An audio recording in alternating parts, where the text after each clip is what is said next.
So now the paint's dried, I'm just having a quick investigation as to possible scenario for how the braking works, if it's got brakes. All I can find is this. I've cleaned this tapered face off here, which this then sits in the bottom there and is lubricated via overspill oil from that bearing entering these faces and then through and onto that face, and you can see that there's quite a witness mark there, and that's 10 or 15 thou. So clearly that thing's moving around on that face.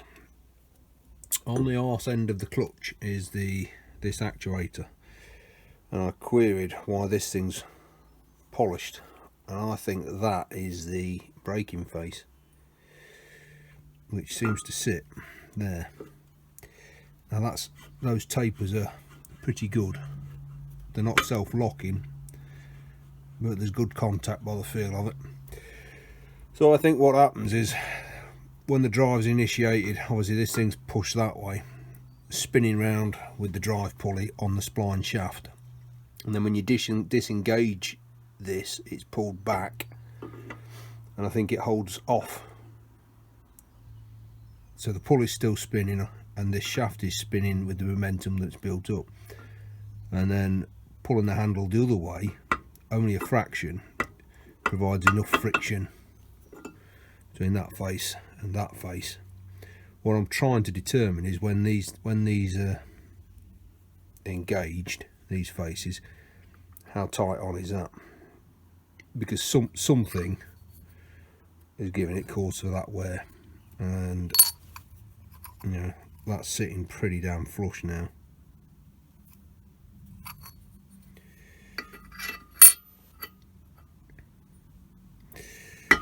So yeah, I'll come up with a way of when that's seated, can I move that? Yeah, I can, yeah. So it's not hard on at the end there.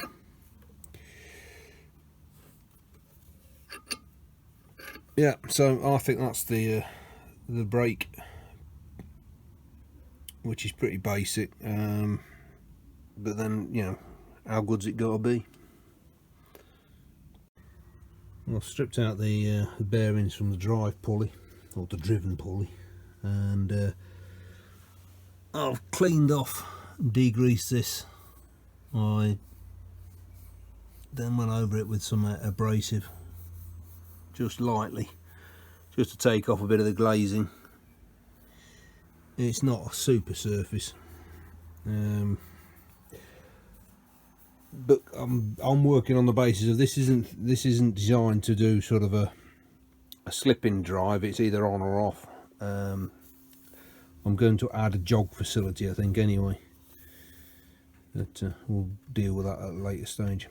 Yeah, so cleaned off all the crap, took off the worst of the crap in the drive holes. There was only 2 belts on it, it should have 3. The bearings are good, they just need to flush out. And other than that, everything looking rosy on that. I'm going to try and clean some of these scuffs up. I mean, that's pretty good. It's not ridged, that is. But anyway, so yeah, lunchtime now. Right in the middle of the frame there's a red deer hind staring straight at us. There's another one down by the fence there, and another one over there. I'm afraid the zoom on the cameras leaves a lot to be desired. I think last time I was up here it was under 4 inches of snow.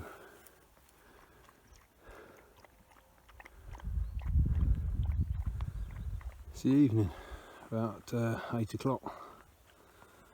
I'm not seeing any more deer. Well, I've just rinsed out the bearings and now I'm squishing them back into the eels.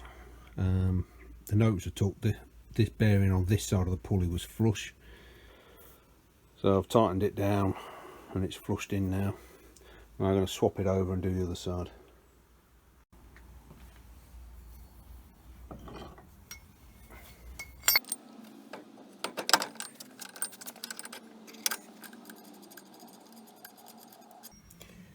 Got a comment on one of my videos last night, one of the earlier ones about the first shaper I worked on, and the guy quite politely put down, don't get upset, but you do seem to do things the hard way round. To which my response is, yeah, I do them in however I can do them with the kit that I've got, and it ain't easy, some of the things. I mean, this would be a doddle, I guess, with a press, but I haven't got a press. That was an easy slide.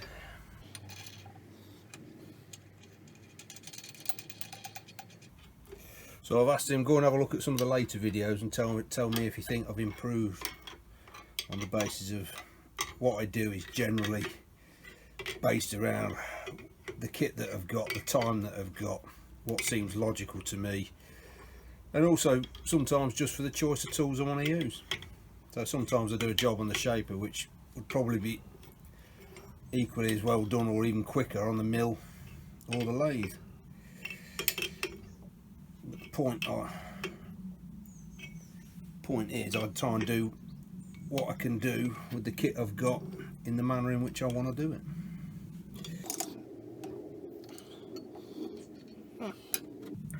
These things, I think, will push the bearings in a little bit closer.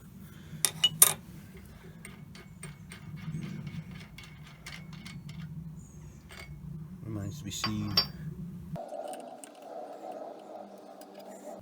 Give them a squirt of oil. They've had a little bit of oil. I'm just going to...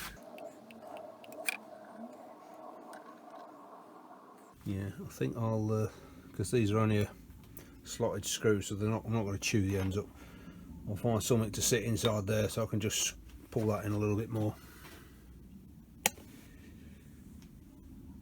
So I've just lightly fitted the cover, and now I'm going to, instead of using the screws to pull it down and chewing up the ends and the result, I'm just going to squish it down like that.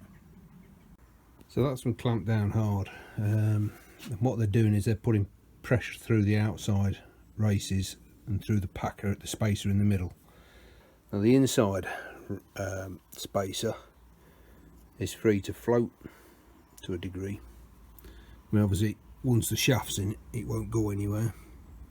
But what is unusual is, you see the gap underneath?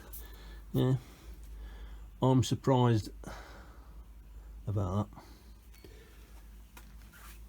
I would have thought that or what strikes me is that internal space is perhaps, whatever that gap is, it's too long. I mean, there wants to be some compression between this and that spacer, but you know, that's what, 100 thou. So I might even have it out and machine it. I'll have a look. Well, I've had a set of feeler gauges down in that gap, and there's near as damn it 95 thou. So what I'm going to do is take off 80 thou and just leave a 5 thou compression gap. It won't close up, but it will be a hell of a lot better than that.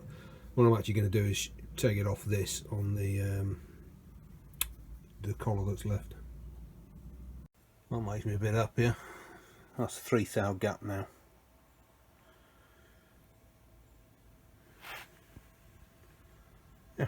Right, next bit. I think that's a birdette moth. One of the few that fertilise some of the wild orchids.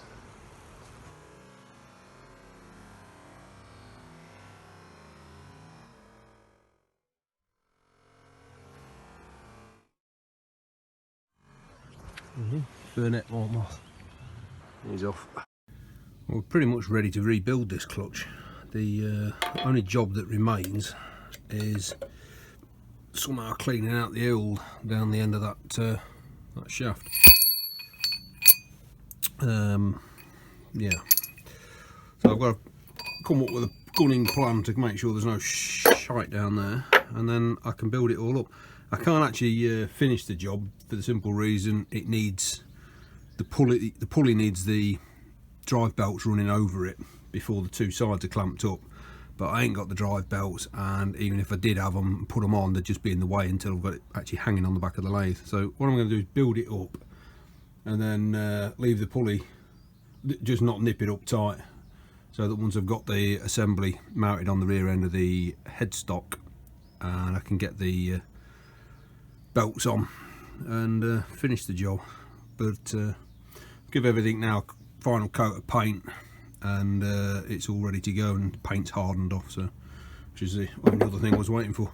So I'm going to come up with a plan for cleaning the tube out and then bring you back when I'm building it up. Just soaking the oh. There's no water in there, Trev, give up. I'm just trying to clean up the brass plates off the headstock and the gear and the clutch and the gearbox. I've degreased them with white spirits, didn't seem to work, so I've used turpentine, and it's still pretty nasty. So I know it's not grease in there, it's just dirt, so I've put him in some stain remover, laundry stain remover. It's fizzing away. The fizzing, it's got a active oxygen something or other in it. So I'm just going to see if that helps lift out any of the crap. I've scrubbed and scrubbed and scrubbed, and they're better than the way you can actually see what they say now. But I'd like to get them clean. It's better than it was, but I'd like to get rid of all this dark, especially in these crevices. It's I think it's oxidation on the actual bronze. This one's cleaned up much better. You can get at it better. Bit of a stain there. Yeah, could do with one of those, I think they call them, was it sonic cleaners or something? Bit Doctor Who for me, that though. Still, better than we started. I haven't used an abrasive over the tops yet. I wanted to clean up the background.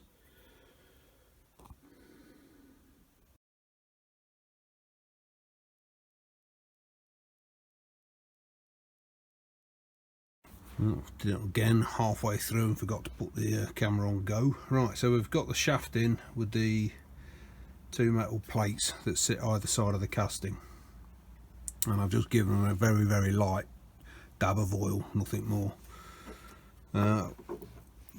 Pretty sure that this has to go on assembled, so I need to fit this now over this part, and this is not going to be a particularly smooth assembly. Oh, the bleeding hell did that go on? Not like that. I could have swore it went on that way round. Like I say, we're going to have to play it by ear as we're going along, I think. And I dare say it'll come off a couple of times before we get it right. Just sticking the shoes on.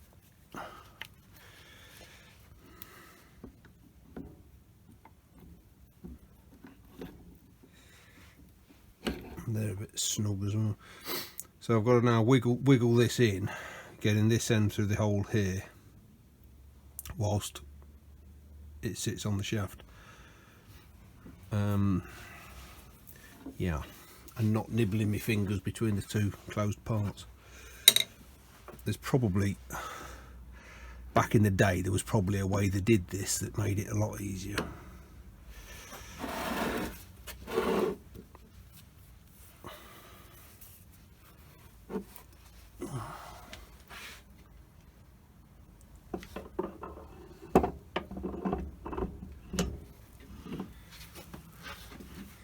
So using my fifth hand, I've got to wiggle that down.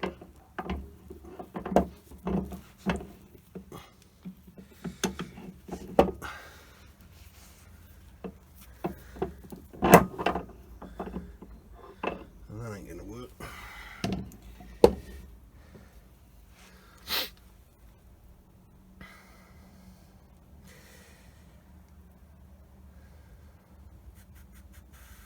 Trying to think if there's a way that I can actually have the shaft out, put this in and then feed the shaft through.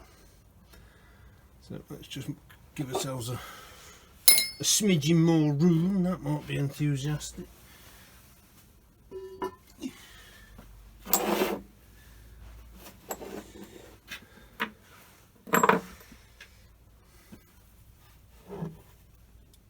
I guess it's the difference between taking it apart and putting it back together.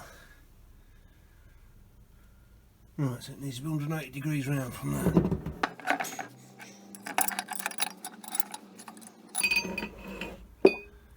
I actually wonder whether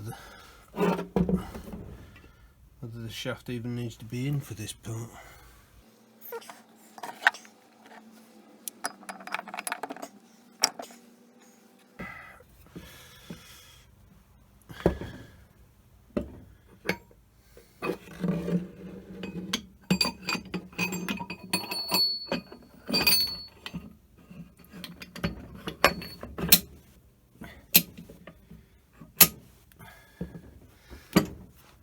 There's a tight spot on it from what I can remember. Yeah. I really don't want my fingers caught anywhere in it because it will nibble bits off no problem.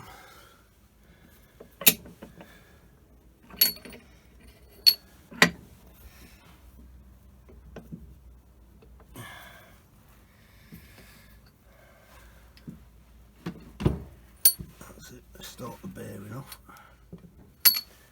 There we go. Ta-da!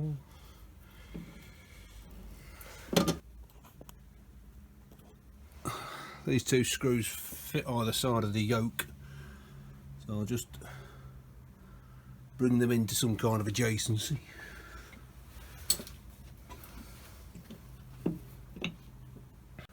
Right, that's got the end of the yoke worked out. Now when I operate the lever it's lifting this up and down because it would normally be trapped, so we've got to put the next bits on, which is basically two spacing collars, a locking nut and the pulley. Yeah, so I think the pulley goes on next.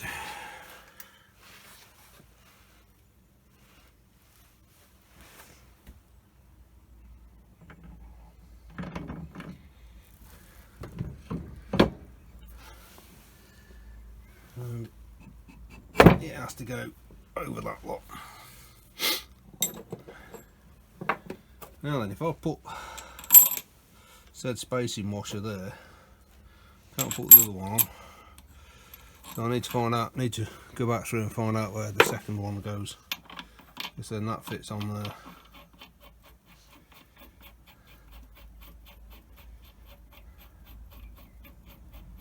And it seems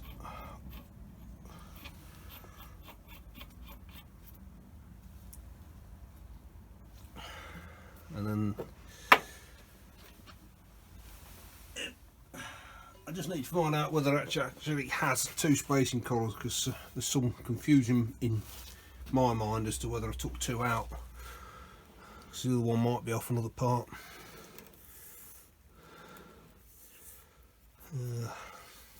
That's the arse face. And I can't quite remember exactly how the orientation of this goes.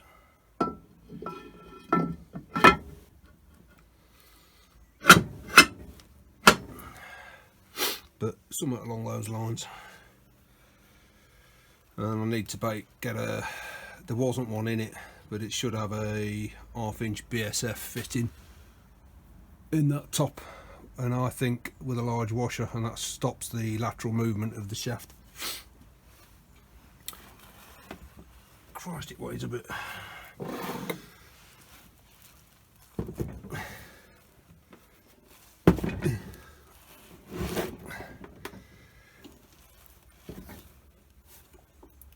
Yeah, so it all wants adjusting is setting up next, once I've established that that's not a spare. Anyway, what I'm going to do for now is stick the bolt the two parts together, plug up the oil holes, and then, as I say, find out, check some video footage, find out where that collar goes, if indeed it's off this. I don't think it is. I think it's just it's off another piece, and then leave it for the next bit. Alright. So that's it put back together. Can't find a video footage showing me taking two off, so we now have a part we don't know where it's come from. Marvellous. So I need an oiler for that, which is 3/8 BSP, and it all needs setting up and giving its weight, because when it goes back on, that's I think about 1.5 maybe 2 thou clearance on the mounting hole. It's too heavy for me to lift up, so I'll have to take it apart anyway, but it's back together knowing that it should function now.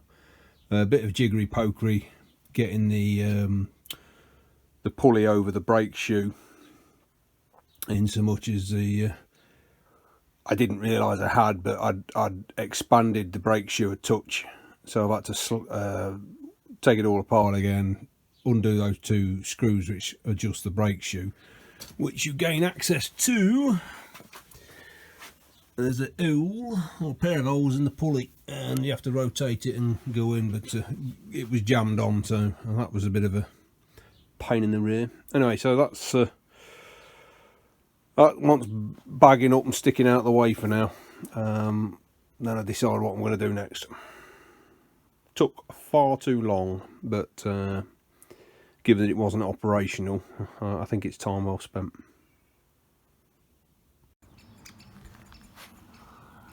The one in the middle there, about halfway up, is a woodpecker nest. You just hear them. I think the access hole's at the back. An old dead tree, it's full of holes there.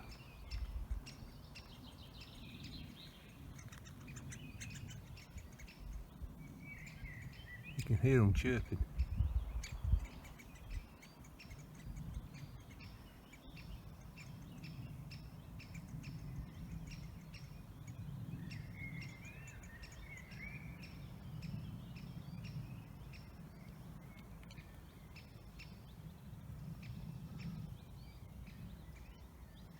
Parents over there somewhere.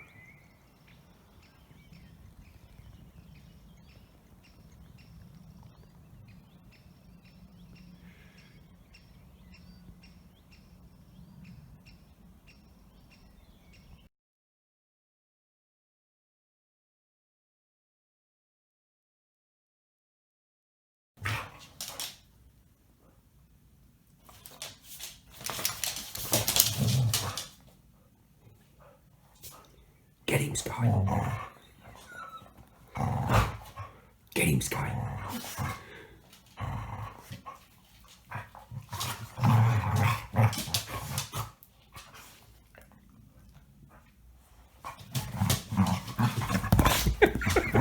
Don't come hiding behind me, you vicious, nasty boots.